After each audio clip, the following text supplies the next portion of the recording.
I'm happy to see you for so many reasons. I just admire you as a human being, as an actor, now as a director. But I'm just happy to see you, and I'm so happy you made it for Cat Week. You barely made it. I'm deathly allergic to cats. Oh, no. So when they asked me, do you like cats? I said, no. And in fact, if they're there, I might die. So please help me. Yeah. No, we don't have any here. Okay, good. No. Okay. That would and be I'm cool. really happy to be here. I am a huge fan of yours, and not only of your comedy, of yourself, what you represent, but I think you have the best taste of anybody in show business. Oh, wow. Well, thank you so much. Yeah. Thank you. Design, Thank you. clothing, everything. You're a style god. Thank you. Thank you. I'm looking forward to seeing the house you're building because it looks like you have excellent taste as well. I'm just trying to get on your level, Ellen. That's all right. Well, I look forward to seeing it. I also think this is really cool. You put out a magazine free of charge. Just wasting money so that people can have a magazine. But you talk about weight issues and your fluctuating weight and body shaming and and you interview people. What made you want to do that? Well, do we have the magazine? Sheet? Yeah, do we have any of it? I have it in my room. Do we Okay, have that's far away from here. Well, okay, that's in... So basically, I think everybody has a version of themselves. I call it like a snapshot, let's say, at some point in your life of the person you are, you're trying to kind of hide from the world, or makes you feel a certain way. And even if you get success, or you grow up, or you become good looking, or whatever, the things that you think will fix the thing, you kind of carry some part of that with you. So for me, is definitely being like this 14-year-old kid, being overweight, wanting to fit in with these skaters and hip-hop kids, and just feeling lonely and maybe not understanding my own worth. So at the end of the magazine, it says this magazine is dedicated to this guy, and it's me standing with that picture of myself at 14. And a lot of the stuff I talk about in the magazine is basically like, I think, I came up like this, in goofy comedies and this kind of like curly-haired, overweight kid, and everyone had their own opinion on what I should be, how they could speak to me, how they could treat me, and it was only through writing and directing mid-90s. Oh, okay, here we go. This is the magazine. Yep. This is it. So yeah. Yeah. But thank you.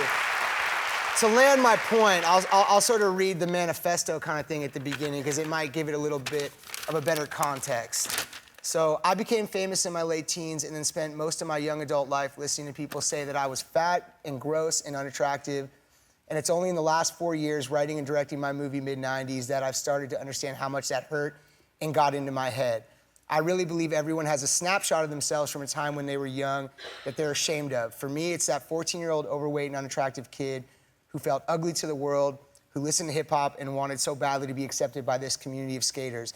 For this magazine, I asked 12 people I respect and admire if they can relate to this in their own way and how they've learned to love themselves. The interviews are all centered around the question, what is that snapshot for you?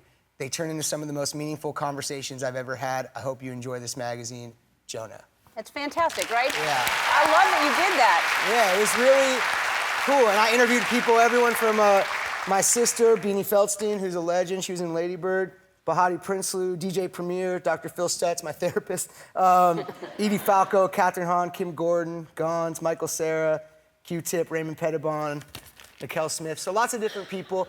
And what I found amazing about it is it was really a companion piece to writing and directing Mid-90s because to me this movie is about, learning to love yourself and finding a community of people that accepts you and how imperfect life is. And to me, it took a long time, honestly until right now, for me to come out sort of as the person, artist, mind, what I represent, how I feel, how I'd like to be spoken to, how I speak to the world in a way that actually represents who I am as a person as opposed to me trying to be something else that I'm not. Yeah, which is what a lot of people, we enter into this business, especially actors and actresses, first of all, looking for approval, looking for love, to fill a void, and also to kind of become other people to avoid being exactly who we are. Yeah. And a lot of people get stuck into that role playing instead of just knowing who you are. So it's very cool that you have found who you are and love who you are because you're a brilliant man. So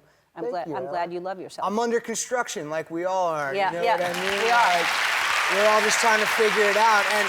But I will say, making things that mean something to you, for me, what I found is like, this is the first thing I've made. You know, as an actor, you're a color in someone else's painting, right? Or when you're doing, you're acting in other people's stuff. Now this is the Ellen show. You're doing what you want to do in your mind. It's like, that kind of thing is really freeing and empowering, you know, because... We'll talk about, because they need to know this. This movie is very, very cool. It almost looks like it's a documentary. It's shot in such a raw, gritty way, in the best way.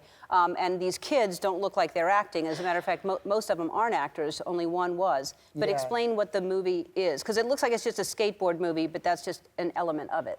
Yeah, skateboarding is what they do, and it's what ends up bringing them together. But it's really about this kid, Stevie, the kid in the little gray shirt on the right there. And he's this lonely kid, and he's you know, struggling to get love from his abusive older brother, played by Lucas Hedges brilliantly, and his mom, Catherine Waterston. He's kind of a latchkey kid, and he goes out in the world and he finds community in this group of skateboarders. And like anything in life, you know, he learns lots of horrible and amazing lessons. He goes through lots of joy, lots of humor, lots of pain, lots of agony, and it's about life. It's really well done. I mean, congratulations. I can't believe this is your first film, and to do it in this way. So it's because it's such a, like I said, it almost feels like a documentary. You know, I tried to make it as authentic as possible, and I thought it was way more offensive to revise history than to show it exactly how it was, and it was very deliberate. And the same thing goes for, you know, sexuality, toxic masculinity. You know, there's a sex scene in the movie, not a sex scene, but a sexual scene in the film. And for me, it was very important to show these kinds of things because I grew up skateboarding in the 90s, and it was a very toxically masculine culture, right? So this kid's terrified during his first sexual experience, and he's literally shaking. But to me, he realizes, like, he doesn't realize, but at the point I'm trying to make is that essentially you were taught when you're a young man at this time that sexuality isn't about two people joyously connecting. It's about the currency it gets you to raise up through a group of males, which is a bad lesson that we're having to unlearn. Yeah. And so my job as a filmmaker is to present that palette and not to judge it. That's for the audience to do. And it's been really interesting to show the movie to people, and it's been really interesting to hold a mirror up to a lot of the things we learned in generations past that we're now dealing with and facing currently. Yeah. It's really, really good. I hope, I mean, it's getting great reviews. I hope a lot of people see it, but this will be the first of many films that you'll direct, I'm sure. I hope so.